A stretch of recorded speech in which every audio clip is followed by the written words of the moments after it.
Let's go! This was bad. I mean, there's really no other way around it. Shedeur Sanders, man, it just was that. On this first play, he rolls out to the right side. There wasn't anything open, so he's trying to just extend this play, and, well, he actually ends up getting a completion here. DB kind of slacks off, so this was probably the best play of his day. All right, 3rd and 5, you get a pre-snap motion right here where the DB actually flows out with the running back here, and, well, it's just straight man-to-man across the way. And this is a good thing about playing preseason defenses. They're a little bit easier to diagnose, right? This is just obviously simple man-to-man across the way. And if you're Shedeur, this pocket is really good. There's really no need to bail one way or the other. Now, he could say, hey, I am bailing out to the left to give myself a better angle to potentially throw this out to 87, who he just completed a pass to. But now you're running against the grain here. There's very little chances of you being able to throw anything, and you just basically run out of bounds and you have to punt. So I'm not in the meeting room, but this is some shaky QB play yet again from Shedeur Sanders. So play action fake. Obviously, there is some pressure, but this drop is very, very, very deep.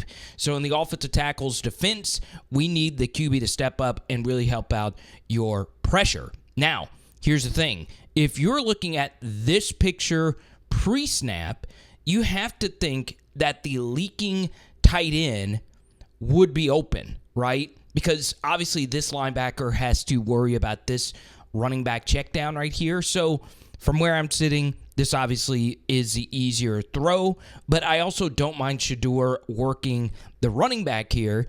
Doesn't help that the left guard eventually does get beat. So honestly, in this spot, once your feet are set right here, this ball could have already been delivered. But you see, there's a little pause, a little hitch, if you will, and now the ball is being delivered. He's getting hit while he's actually throwing the football, and it's incomplete.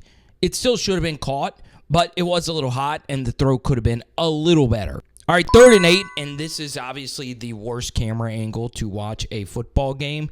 I won't get into all of the reasons why, but it's too close. You as a viewer have no idea what's even happening at all, right? And it really just cuts you off. But whatever the case may be, there is a safety that rolls into the box here at the snap, so I'm guessing this is some variation of cover 1. There's one deep safety mixed in here. So Shedeur, I can't see if anything's open. So I'm not going to judge him for not actually ripping this football. I actually do like the decision rolling out to the right side because contain is broken. And this is where we want Shedeur to be, rolling out to the right side. This is what he is known for, especially with this much space. Now, you'll see in a minute, him extending plays gets him in trouble. But all things considered, yeah, this throw could have been better, but maybe a better receiver is making a better play on that ball. I'm about to make a comparison that is very unfair to Shedeur, but he is honestly the best at running the spacing concept, and that is a great Patrick Mahomes. We did a film study on him last night that you should go watch. It wasn't this play, but I've seen Mahomes run this to perfection. In this spot, yes, it does look like the running back is wide the frick open, but man, this is always money, right? Now, my dear beloved LSU Tigers, they run this spacing stick variation quite a bit, and this to me, of this variation of these route concepts where it's a simple out, a stop, and a corner, this produces the most profitability, but Shedeur sees the space and throws to the running back into the flats when NFL quarterbacks make this throw right here. Once you see that this linebacker is flying down to the flats, we're hitting this. So, once again, it's not bad quarterbacking. It really isn't. And the running back could have broken that tackle, and it sets up 3rd and medium. We get to a 3rd and 8, and I'm not going to judge Shedeur too much on this because, well, the camera angle's too tight. But what I can tell you is this is just beyond atrocious QB play. The ball security issues, in terms of interceptions, obviously he was really good at it in college, but fumbling is a thing, right? Because he does try to extend plays. He does drift in the pocket, and this is just quarterback disaster class right here.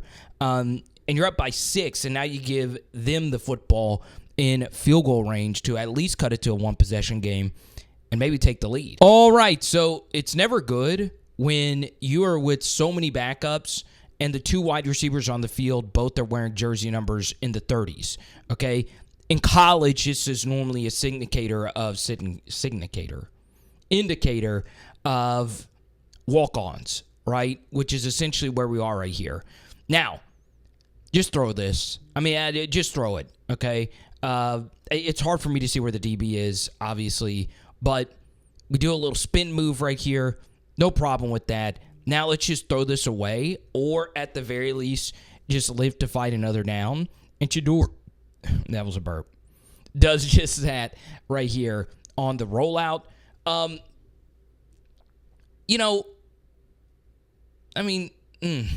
Just throw it away. If you're about to take a 3-yard loss, just chunk it right over his head.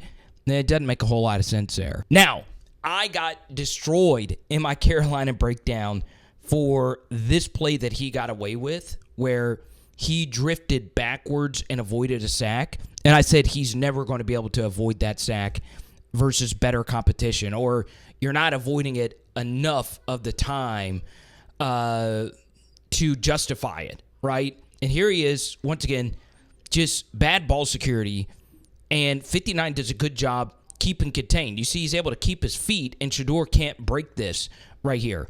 Now, in this spot, just chunk the football away. I mean, this play is over. All right, just chunk it in some direction, because you as a quarterback have to understand you are at least 20 yards behind the line of scrimmage, okay? So you're not going to extend anything. I am not sure if Mahomes is getting out of this, right? Maybe with Jaden or Lamar's speed he's getting out, but he gets drilled here. And the worst thing about this for me, I don't mind taking a sack. Obviously, I do mind, especially one as disastrous as this. But when you feel yourself starting to get taken down, we need this ball to be secure. And you see it's just out there, right? One bat this way, and it is an absolute disaster. 1st and 10, this is a New England Patriots staple, right? We talked about it from the Panthers breakdown that we did called Hoss Juke, all right? This is a pretty simple read, if you ask me, pre-snap, especially if you are having protection issues and there is a blitz coming from this side. We just want to work the juke route, okay? The tight end versus a linebacker right here. This should just be it. Now, if you want to make the case that with the corners being this far back, you want to throw this outside hitch, sure. But this is honestly where it should be, and it's open. Okay, it's not only open, it's wide open. But the problem is quarterbacks who don't feel comfortable about reading defenses or comfortable about the picture, they drift backwards in hopes of getting a clearer picture or a route breaking open. This is NFL open. I mean, we just got to get the chains moving. And instead, we're backing up, we're backing up, we're backing up, we're backing up, and now we're stepping up. Okay, I like the 2 hands on the football here, but you're just, and now there's only 1 hand on the football, you're just never getting out of that. And then at the end, it does come loose, right? I understand he was down, but, and you guys killed me on my Jackson R breakdown about that fumble, whatever. You just can't play quarterback like this in the NFL. 2nd and Shaker Heights here. Whew! This is, something. Good quarterbacking here by Shedeur. Let's just make this a manageable 3rd. Maybe 87, who's had a good preseason, can break a tackle and make it an even better 3rd. He does break the first one, but then gets absolutely crushed on the 2nd. All right, let's pick it up on this 3rd down. You're running mesh. This is honestly really, really, really well defended by the Rams. Every college team runs this. A lot of pro teams run it on third and medium or third and long.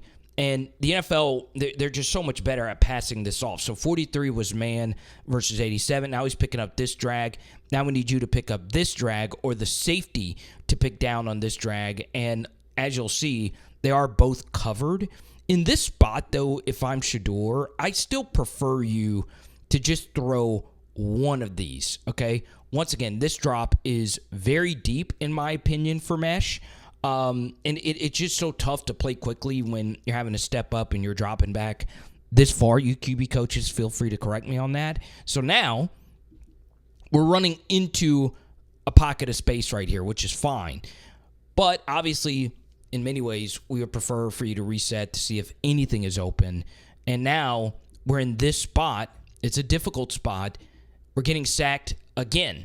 But this time, Shedeur is able to make him miss. But now we're running into another pressure with the ball hanging out like this. And guess what? He's able to make him miss. So Shedeur can do some of these Superman things. Jared versus bringing you down on first lick. And 36, of course, drops Shedeur's Herculean efforts. Now, it was behind him, but you still got to make that play if you're an NFL back. Now, it was bad. Comment below. Is Shedeur better than Dylan Gabriel? Let me know what you guys think down below. It is Power Hour NFL. Boom. Tonight, we're doing stakes. Let's go.